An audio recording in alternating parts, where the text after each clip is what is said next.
Hi, welcome back to We Listen. It's different from last time.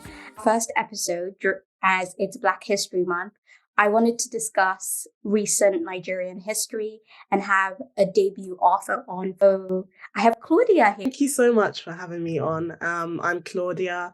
I'm a current history and politics student at the University of Edinburgh. And as you mentioned, I'm a debut author. My debut novel, A Letter Away from Asaba, comes out on the 20th of March. It's a historical fiction based on the Asaba massacre during the Nigerian Civil War. The first question I would like to ask you is, what was the inspiration for this? Because you are looking at a very specific moment in a big part of Nigerian history. And for people who don't know about the book, could you start by giving us like a short synopsis of the book and what inspired it? Well, A Letter Away from Asaba, just to begin, is an epistolary novella. This means it's quite a short novel, and it is only comprised of letters and diary entries. So the structure is kind of very different from your average novel. And as I mentioned before, it's about the Asaba massacre, an event that happened during the Nigerian Civil War. And the story itself follows two protagonists, Onome and Choma. And Onome is an international student from Nigeria who's studying law at King's College London. And Choma lives in Asaba, and she actually experiences the massacre and is very lucky to have survived it. And this event is a very overlooked and traumatic event of the war. So Choma is kind of forced to confront issues of censorship, grief, and trust. And so she tells Onome about this, and Onome herself, being in London, kind of notices the blatant censorship of the event within the British press. And so it's kind of, I don't know, it's kind of a book of these two female characters coming together to try and come to grips with the massacre and kind of fulfill their desire of publicizing its existence in opposition to the censorship. And of course, this is no easy task, and they kind of await a series of hurdles that try to ensure that the event remains neglected and remains unknown. And, my inspirations for writing it, I've always been a big fan of historical fiction since I was young. I remember reading Chimamanda's Half of the Yellow Sun, and that's really what introduced me to the Nigerian Civil War. And that kind of provided me with a wider view of the Nigerian Civil War. And I think the difference with this book is it's very zoomed in on a specific event during that kind of time. And I was introduced to the Asaba massacre during my international baccalaureate years. Anyone unfamiliar with IB is kind of equivalent to A levels. And so I wrote my extended essay in history, and I read a book by American scholars Bird and Ortonelli, a book called The Asaba Massacre, Trauma, Memory, and the Nigerian Civil War. And that's what really introduced me to the Asaba Massacre and the kind of censorship of the event, particularly in Britain. And so being introduced to that and combining kind of my love for reading and writing, because I've loved reading and writing since I was young. I was quite a shy child growing up, and so I think writing was definitely my outlet to, expressing myself.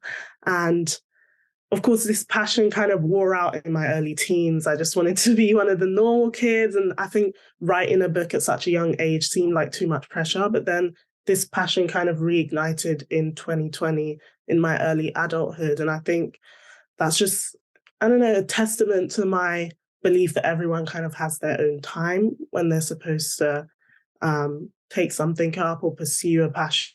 And that's when I really, combined my love for history and the Asaba massacre and everything I was learning during IB with my love for historical fiction, and put them into one and wrote this novella in my first year of university. Yeah, it's You quite a mentioned, lengthy response. yeah, no, that's really inspiring. And I wanted to just look back at what you talked about, decided to focus on like a specific moment in history. And Why do you think that is so important, focusing on specific events within a broader historical um, Um, Yeah, I think it's very important. I actually had a recent history lecture on microhistory, and I think the Asaba massacre would, fall into what microhistory entails. That kind of history that is part of something wider, but definitely provides context and is often kind of neglected on the way. So if we're situating the Asaba massacre within, the wider event would then be the Nigerian Civil War. I think it's important for us to study these events in order to understand the bigger picture. Because I hate to go to British history because this is not what we're here to talk about. But I think when I studied British history in my high school years, we would learn about every single battle during the during the world wars. And though sometimes it may seem, I don't know, sometimes it may seem boring or whatever. I think it's so, so important to get that kind of detail. And obviously, there is definitely a scarcity of resources and just sources in general. But I think as more research is being made and scholars are looking into things like this, I think it's also important to carry this information into the fictional side of things. And I think with the Asaba massacre specifically, um, it's an event that was and is in many ways still, there's a lot of controversy around it, within the government and, within the press as well. The fact that it was so censored definitely places a lot of suspicion surrounding the event. And though there is ample of research and ample of evidence to, support the fact that this is an event that happened, this is an event where lots of people died. I think the fact that, the government has not yet fully formally recognized the event and kind of issued an apology for their negligence. Definitely, it's on a kind of slippery slope, and that's why I think the censorship itself is very crucial to look into and be informed about. And I think this is an event that needs to be kind of in public consciousness. So when people are thinking about the Nigerian Civil War, this is an event that people should know about, be informed about, um, contrary to what people have been taught. Um, um and mass killings like the Asaba massacre is, entirely rooted in barbarism, and I think this is also something I definitely want to dispute. Um, this is something I kind of challenged and contested in my essay that I wrote back in IB days. And I think it's so important to than that, look deeper than that kind of dominant narrative. Because whilst I was doing my research about it, I found, you know, a multitude of factors that can be, considered to have caused it, whether it be tribalism, you know, disorganization and undisciplined federal troops, geographical factors. It can't just be, regarded as an event that had no meaning and that, just happened because. And I think this is, a narrative that's kind of pushed a lot in the media. And yeah, just think it's very important to look deeper. Definitely. But I wanted to ask a question because you seem to have done a lot of research on this specific event. Why not release a nonfiction book detailing the event? Why was historical fiction the medium that you chose to discuss this very important part of African history, Nigerian history, Black history? Yeah, that's a very, very good question.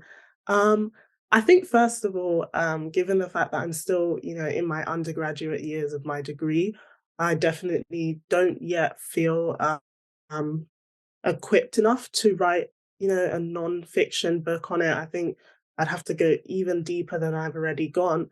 But that's not, the most important factor. I think definitely the reason why I chose historical fiction as a medium is because of its power.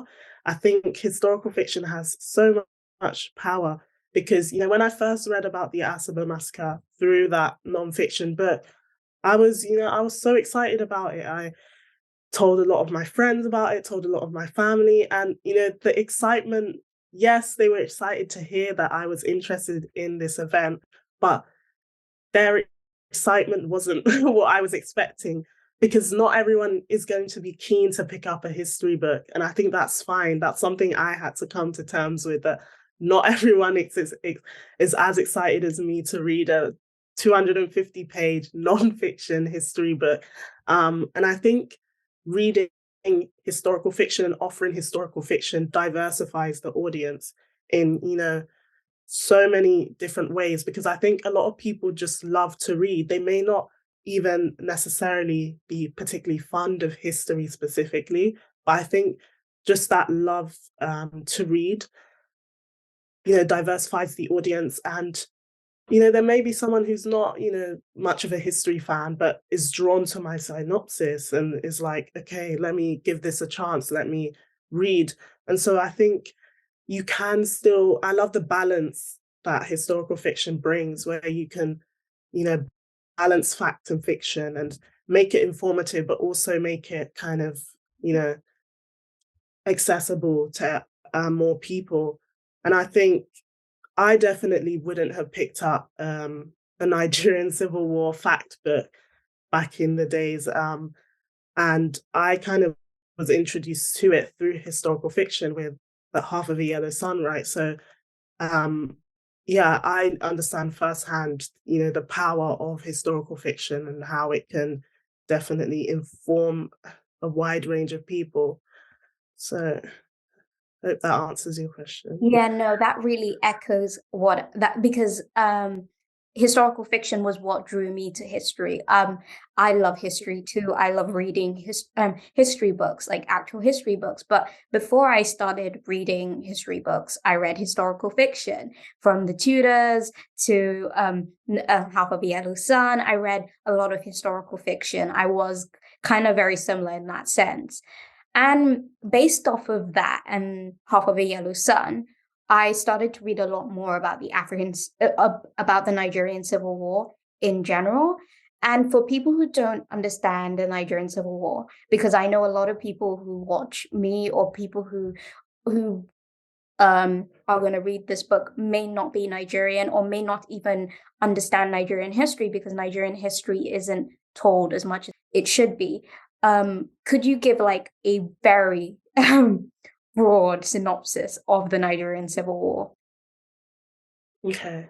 Yes. Okay, so very broad. I'm gonna keep this broad and brief. Obviously, there's so much more that goes into it, but um I think in order to talk about the Nigerian Civil War, we first have to talk a little bit about, colonialism, the fact that Nigeria was colonized by the British. And in 1914, there was a man called Lord Lugard who combined the northern and southern protectorate together to form what is now today modern day Nigeria. And, Nigeria gained independence in October 1960. And, you know, being colonized, that kind of united so many tribes under one rule. And this kind of led to, a lot of social and political tensions in Nigeria. You have things like tribal voting, because the main parties that were around at the time, the three main parties, were kind of created based on the basis of tribe. So it was less to do about, policy and things like that, and more to do with, tribes. So people would go out and vote for their tribes. You had the Northern People's Congress in the north, you had the Action Group in the west, and you had the National Council of Nigeria and the Cameroons in the east. So because, the north is significantly bigger than, sorry. Just Um, and so as the north in Nigeria is a lot bigger and they had a larger population, they tended to win a lot of the electoral votes, because that's only, logical if people are voting based on tribe. And, this was a time in the, early 60s when a lot of Igbo people were migrating to the north and other areas as well to pursue business and things like that. And this obviously came with a lot of success, and this caused a lot of tensions again, because you're having people from very different tribes who are very different, you know, living all under one rule. And a lot of Igbo programs happened in the north. For those who are unfamiliar with that, it was basically a lot of Igbo people were being killed in the north. And I think this kind of exemplifies this rife tribalism that existed at the time, and how, one Nigeria wasn't necessarily working logistically. Um, and so I've really rushed through a lot of events, but just to keep this very short, the southeastern part of Nigeria declared themselves as an independent state. So, um, and this state was called Biafra. And this led to, a full-on civil war, as the federal government wanted to keep Nigeria united. And this was also supported by Britain, who, saw the economic advantage of having a united Nigeria. And so kind of the rest of Nigeria was at war. This was predominantly northern led, but the rest of Nigeria was at war with Biafra. And so yeah, I think I've kind of given you a very, very quick rundown. That is probably the best and quickest rundown of the Biafran War I've heard. Answer that. Um, how does historically the Asaba massacre fit into the wider discourse of the Nigerian Civil War? Okay, I think in order to situate the Asaba massacre into that kind of wider civil war, we kind of need to take a step back and know what led to it. And I think you know, just looking at kind of the early developments of the war, so we're talking August 1967, the Biafrans had, invaded the Midwest region, which is where Asaba is located. And they'd, had a lot of success. They even took Benin City, but their advance was later pushed back by Colonel Murtala Mohammed. And so the federal troops are now making an advance, and they push the Biafrans all the way back to the Niger River. And so Asaba and Onitsha are kind of like opposite each other, and there's a river, the River Niger, that splits the two sides. And so the Biafrans were pushed all the way back to, Onitsha in the east, so part of Biafra, and that's really where the federal troops want to advance to. But the Biafrans had blown up parts of the bridge, the Onitsha bridge. And so the federal troops weren't able to kind of cross to go into Biafra. So that kind of stopped the federal advance. And yeah, so they had, found themselves in Asaba between the days of like the 5th to the 7th of October, it's estimated. And yeah, so they then when I say they, I mean the federal troops began to loot homes and kill civilians in Asaba, and they were accusing a lot of people of being Biafran sympathizers. And so, what the leaders of the town called for was like a supportive parade, um, to kind of ease off what was going on and show their support for the federal troops. Because there was a lot of speculation, because people in Asaba are tribally Igbo, but then geographically, Asaba was not part of Biafra. So they were in this kind of sticky position, and very historians have often described people in Asaba as quite ambivalent during the war, just because of that two just because they had ties to both sides, if that makes sense. And so, yeah, the leaders called for people to have a parade. People were, chanting "One Nigeria," and that only then became a place for another, set of killings. And it didn't turn out the way they had initially anticipated. And yeah, So that's kind of what led up to it and what kind of happened. And I think situating it in the context of the Nigerian Civil War is very, very important because not only can one argue that tribalism was definitely a major cause of this, just because the fact they were accused of being Biafran sympathizers and because of their Igbo, tribe, that's definitely, a major factor. And I think also the fact that the federal troops had made such a good advance and were so close to, breaking into the Biafran region and, that decision to bomb the parts of the bridge, definitely I can see, and in a lot of history books that I've read, they definitely said that, ill-disciplined troops and frustration definitely also played a role in, what happened there.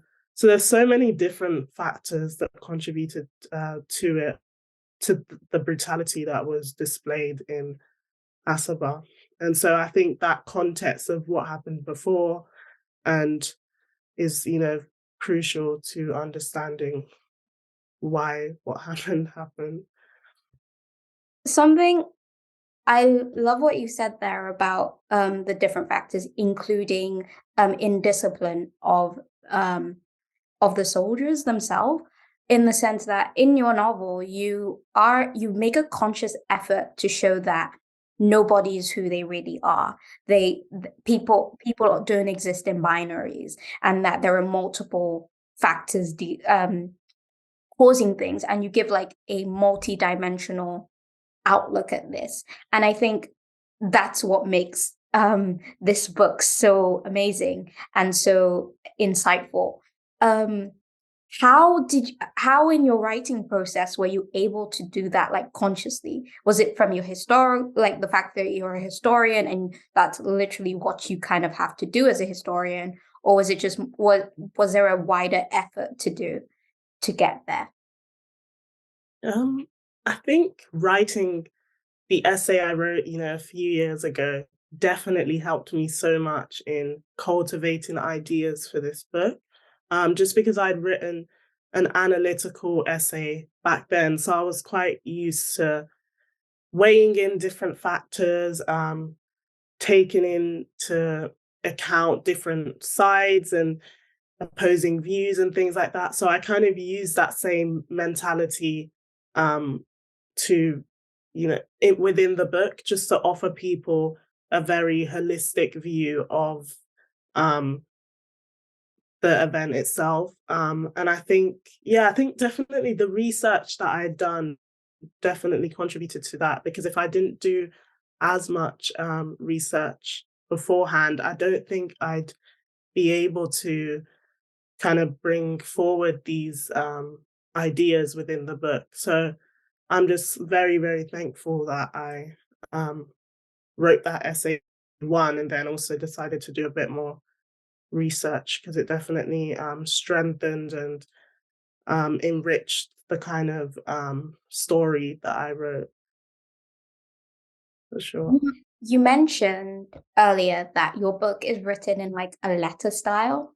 What was the challenge? What was the challenge of writing in that style? Or was the challenge more historical based, or was it the actual technique of writing it? Yeah, so it's comprised of letters and diary entries. And I actually chose this method just because I really want the writers to feel like they're living in the heads of the two protagonists and to really feel like they're, you know, present when these two women are making decisions, when they're kind of contemplating in their minds, to kind of feel very very, very present in the book. And initially, I'd actually written letters and then narrative chapters, and they kind of alternated. But my editor actually advised me to transform it into an epistolary novella completely, because at that point, it was kind of half of an epistolary novella, because you had letters, but then you had normal kind of narrative chapters. So that's when I now wrote letters and diary entries. together. And I think it makes the book a lot more emotive, and it's more descriptive, which is reinforced by this epistolary style. And I think also the fact that it's a novella, it's very short, makes it more accessible. And I was a bit um, skeptical to doing it. I didn't know if I wanted my first book to be a novella, just because of, I guess, the naive view that when you write something that's short, you're not taken as seriously. But I needed to really know that Definitely that is not. not the case. Yeah, because I started with a draft that was double the amount of what I have now. And it's like when I read my first draft compared to this one's a lot better. So I think it's just the context and the words that you're writing, because yeah, I needed to get over that really quickly because that is not the case. And I think it's almost better for the story. It fits the story better having it short. And I think also it makes it more accessible because people are less likely to shy away from a book, especially people who don't, tend to read as often. They're more likely to pick up a book that looks kind of easier to read than pick up a book that's 600 pages. So I think there's positives to the decisions that I've made. So I wanted to ask you more about how was it writing about Nigeria? Because just like myself, I've never lived in Nigeria, and writing about a country you've never lived in, would seem a bit difficult to write about, especially in the past as well. Hmm.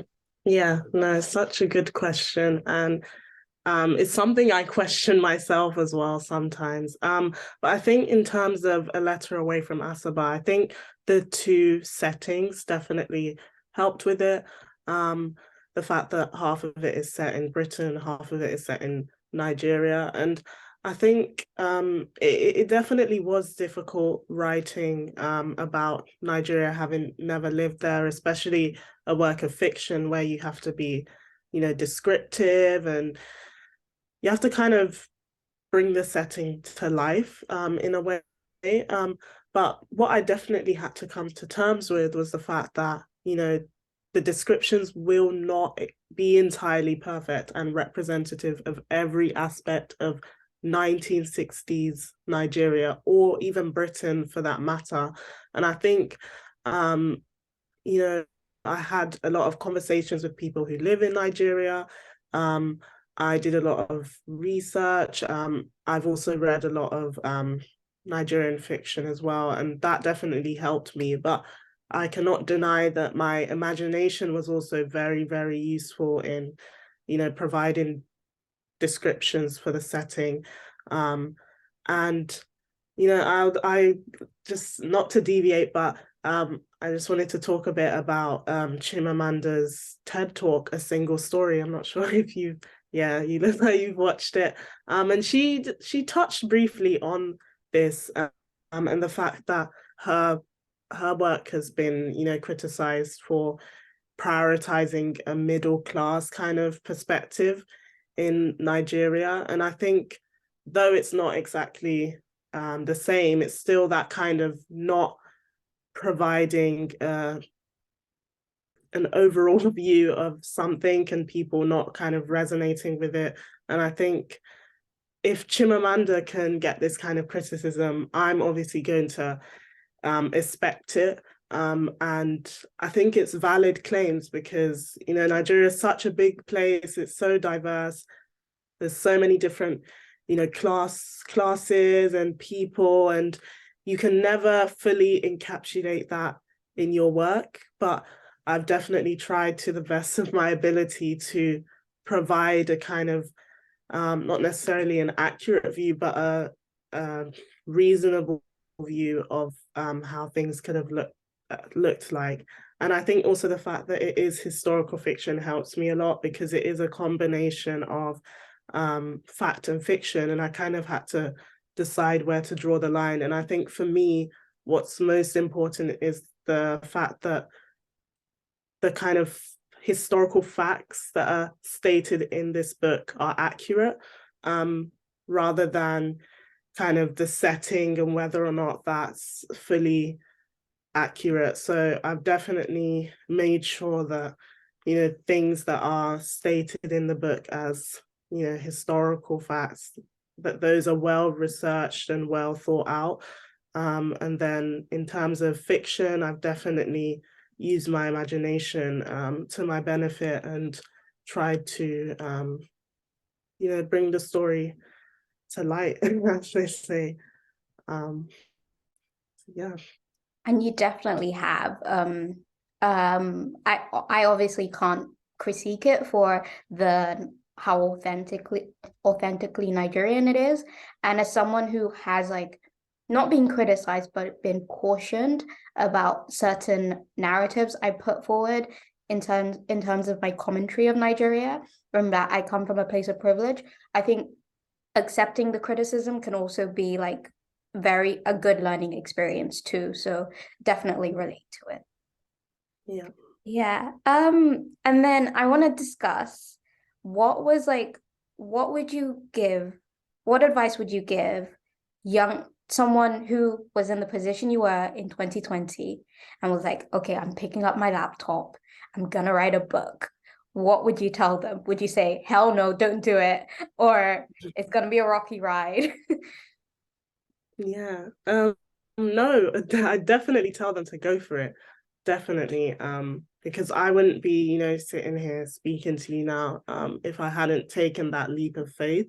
And I think a lot of most of the challenges that new authors face is not necessarily starting, but continuing the story to the finish line. Because I can even say myself, I had started a few novels back when I was younger, but I never really continued past chapter 3 or 4.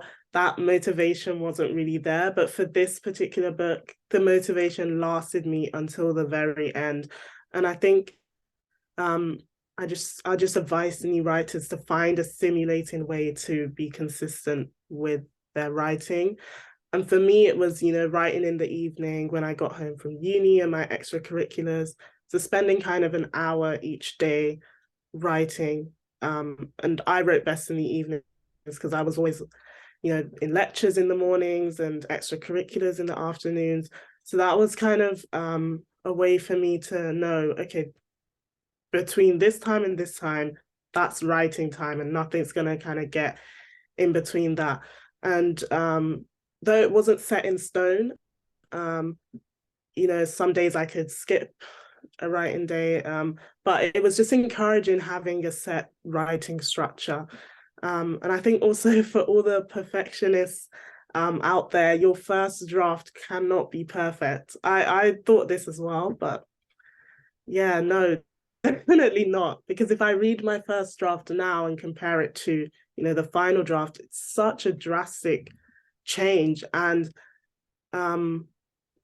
yeah, that alone just kind of shows you how different your first draft is bound to be compared to your first. And I think knowing this early on will definitely help you not doubt yourself and just continue writing, because sometimes you kind of stop and you're like, okay, it doesn't look good, it doesn't sound good, the words I've chosen aren't good enough. And then you kind of just stop. But my advice is to keep going, and you can always go back and kind of tweak and change things. But I think the main challenge here is, going all the way to the finish line and finishing the actual story, because if you don't finish it, you don't have much to work with. And yeah, I just think make sure you've developed some level of passion for what you're writing about. All those novels that I'd written in the past that never really got anywhere, I can definitely say that the passion wasn't really there with what I was writing. Yes, I was enjoying it, but it wasn't something that, woke me up every day. And I think A Letter Away from Asaba is definitely something that did. And so that definitely helped me. And feedback is also very critical. Listen to it. I definitely listen to, my editor and people who have read my book along the way. Because at the end of the day, you're going to, as the writer, you're going to have a completely different view of your work than someone who's, reading it with fresh eyes. And there's so much benefit to taking into account the kind of feedback that you receive. So yeah, those are just a few You mentioned tips I passion. would give. You mentioned passion. Do you think it's passion or do you think it's discipline? Because I think writing a book requires discipline, not like I think everyone is passionate about something, but I think the people who like overcome tend to have discipline as well as passion. But I don't know what is you was it passion, discipline, or a bit of both?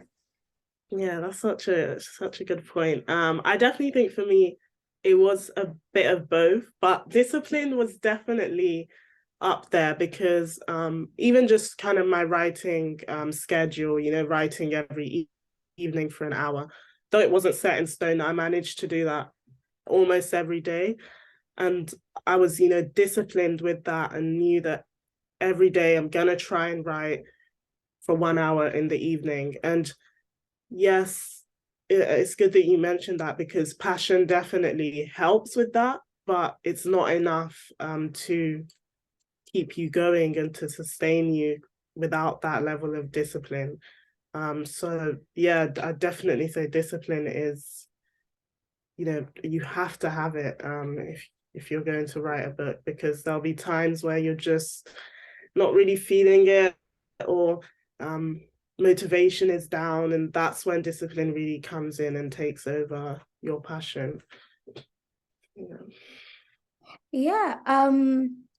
Finally, I want to move on from like the tech, like what it took to write the book to like the significance of the book. Because I think this book is very, very significant, especially contemporarily. I don't know when the Nigerian election is. I don't know whether it's today or tomorrow or I'm very bad. I believe it's tomorrow, Yeah, it's 25th. tomorrow. So the Nigerian election is literally tomorrow, and we're recording right now, and this should be released before the end of Black History Month. So the elections results will be out by then. And I think there are so many themes going around this election. There's tribalism, there is and SARS, there is just general discontentment, like illusionment with this, as you mentioned, colonial, like Nigeria is a product of colonialism. Nigeria did not exist before 1914. I don't know if you listened to the song by Dave Black, where he says, "Oh, I rep a country that did not exist when my grandparents were Yeah. alive." And legit, my granddad was older than Nigeria. So if you think about it, we have so many problems and so many issues. Do you think those themes that you've identified in your novel, how do you think they connect to Nigeria? They definitely connect. How do you think they connect to contemporary Nigerian um, discourse, especially political? Yeah. Yeah, I definitely think in the book, it's about the Asaba massacre. So a common theme in the book is definitely this lack of empathy from the government to and a kind of numbness to civilian suffering and pain. And I think this isn't, you know, um, only descriptive of the Asaba massacre. We see this, post the Asaba massacre, whether it be, the NSARS movement and the Tollgate massacre and the government's almost, non-responsiveness to that.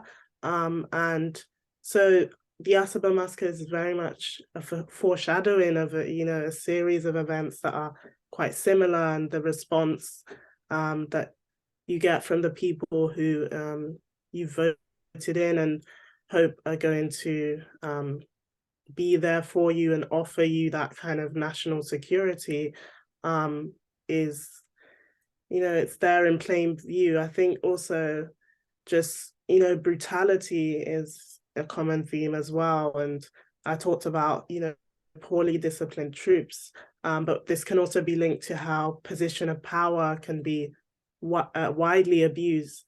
And this is not only, in Nigeria, this can be anywhere, but speaking about Nigeria specifically, I think We have state governors and people with a lot of power who are definitely abusing it and not using their power for the benefit of the people. And also things like tribalism as well. That's a big one. And it's something that's still present today, a product of colonialism, but still, persistent on till today. It's something that was a significant cause of the massacre in Asaba, but it's something that still goes on till today. And even to the point of stereotypes about tribes, that can seem like something that is very harmless, but in the long run it is definitely not. So even to that level, and I think a lot of us, though we don't like to admit it, do act in a tribalistic way, even as harmless as it may seem. And yeah, so I think a lot of the themes that are present in the book is something that a lot of modern day Nigerians can resonate to and kind of see in their day-to-day lives. So Yeah, yeah. I absolutely agree with that, which is why I believe every Nigerian should read this. I don't think something I always say is that Nigeria is not the only country with these problems. I just think because it's so big, it's become a microcosm for these problems. So if you look at the Biafran War, I would argue the Biafran War could have happened anywhere in Africa. It's just Nigeria is just so big that it often is where all these things like happen. And you see prominent examples of this. Even in Kenya till this day, they vote on tribal lines. In a lot of African countries, they vote on tribal lines. So I don't think this is why I think it's a very I really wanted to record this episode during Black History Month because it's a perfect representation of Africa. Like we often try and look for simplistic explanations for things, but in reality, our existence is complex. And that's what I think this book perfectly encapsulates. And I hope everyone goes out and buys a copy and reads it and learns from it. Thank you. Yeah, so this is the I definitely encourage readers to check out the novel when it comes out. It comes out on the 20th of March and it will be available on Amazon. And I post all the information about it on my book Instagram at A Letter Away from Asaba. Also, make sure you tune in to We Listen. Today's been an amazing conversation, but I'm very excited to see all the future work that you do. And yeah, just encourage readers to learn more about their history and immerse themselves in it. Thank you very, very much for. I definitely encourage readers to check out the novel when it comes out. It comes out on the 20th of March and it will be available on Amazon. And I post all the information about it on my book Instagram at A Letter Away from Asaba. Also, make sure you tune in to We Listen. Today's been an amazing conversation, but I'm very excited to see all the future work that you do. And yeah, just encourage readers to learn more about their history and immerse themselves in it. Thank you very, very much for